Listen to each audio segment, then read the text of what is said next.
Now, Home Affairs Minister Dr. Aaron Motsoaledi released the white paper on citizenship, immigration and refugee protection yesterday. This after a draft of the publication was approved by Cabinet earlier this month. It aims to provide a framework to guide the granting of residency and citizenship to foreign nationals. The minister is advocating for a review and temporary withdrawal from 2 international agreements on refugee protection.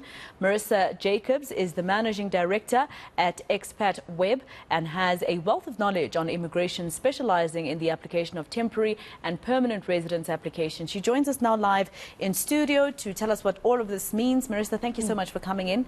What are your overall thoughts about the paper and the announcement? We knew it was coming. Absolutely, we knew it was coming, and I think any time when there's an update in legislation around immigration or anything, it's welcomed, because we want immigration laws to be updated from time to time as the world progresses.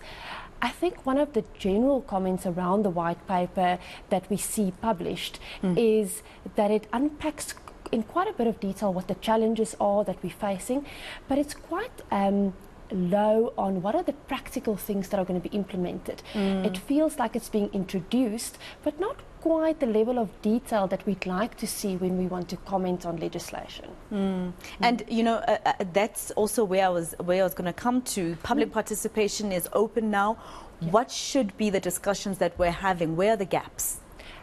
Definitely. So, I mean, it's looking at immigration, it's looking at refugee, it's looking at asylum seekers. There should definitely be lots of discussion around this.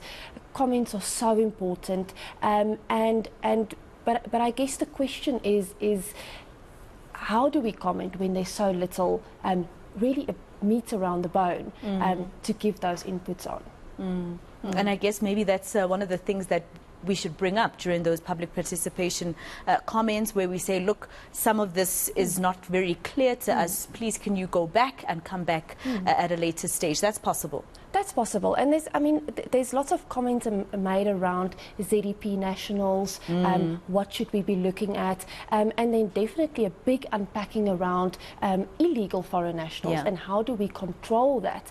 And I think that's a big and a pertinent point that we definitely want to look at. And then there's a recommendation on bringing in a committee. Wonderful. What will that committee be looking at? What will be the action plan around that? You know, when it comes to what you just mentioned now, the people who are here illegally, that's the interesting part, because the department or government as a whole actually has no idea what the statistics are. You know, that's also a big problem, right?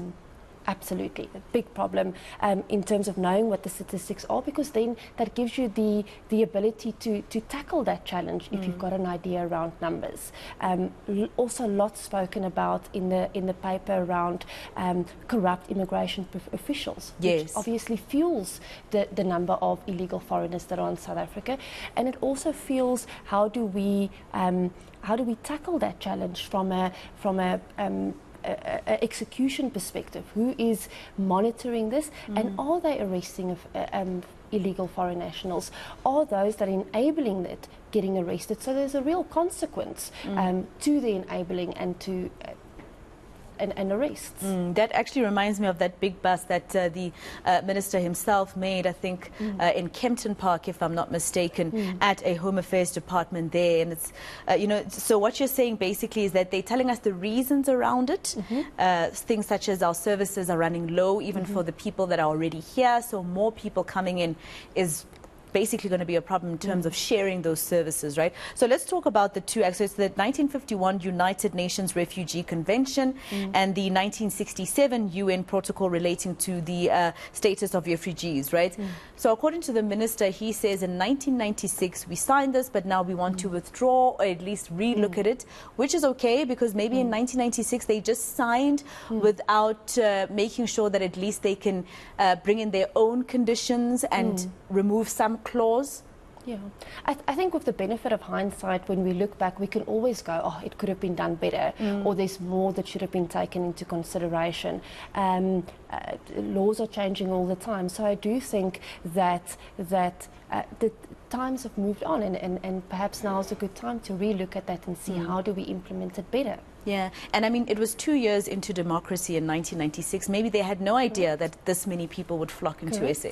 Correct. I think there's many things that could contribute towards why it could have worked and why it hasn't worked. And yeah, maybe they just signed because they didn't foresee that it would be this bad.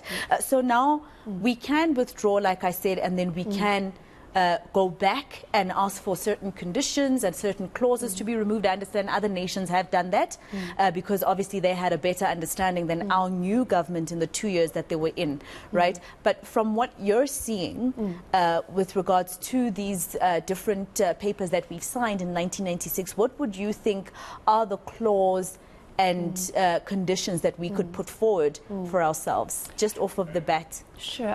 I think there's many professionals out there that are more specialized on the asylum and the refugee area. I think the one thing that we can all agree on is that open economies where foreign nationals are welcomed in a way that they can contribute to the economy is something that has worked well internationally.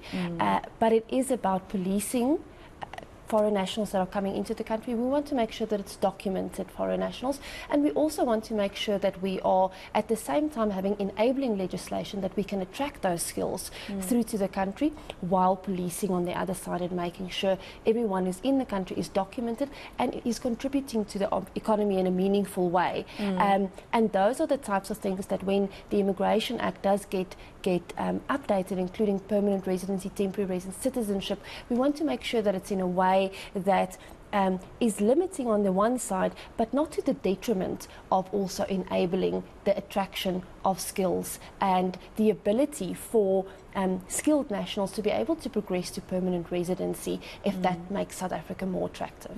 And I think for me, and you can correct me if I'm wrong, it's a very important topic to discuss now that it's been open to the public, etc., especially for a country like South Africa that is viewed as intolerant to the African foreign national. Couldn't agree more. It's so easy to sit back and to say the act is not enabling or these are the problems.